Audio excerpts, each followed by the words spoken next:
Cop30 summit in Brazil has wrapped up with a mixed outcome.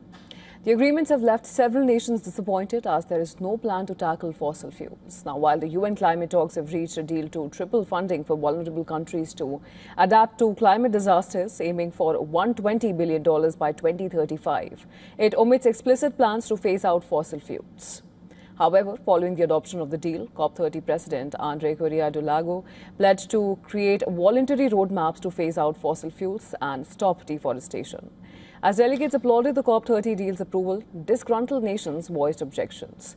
Cop30 President briefly halted the session to diffuse tensions. Colombia's Daniela Duran Gonzalez criticized the omission of emission cuts and temperature targets, accusing the host that the Cop of Truth can't ignore silence. EU, Latin American nations and Canada slammed the deal as unclear and unworkable, alleging their concerns were sideload. The Cop of the Truth cannot support an outcome that ignores science. According to the IPCC, nearly 75% of global CO2 emissions come from fossil fuels. There is no mitigation if we cannot discuss transitioning away from fossil fuels with means of implementation in a just, orderly, and equitable manner. And the mitigation work program needs this space so we can actually talk about mitigation within the UNFCCC.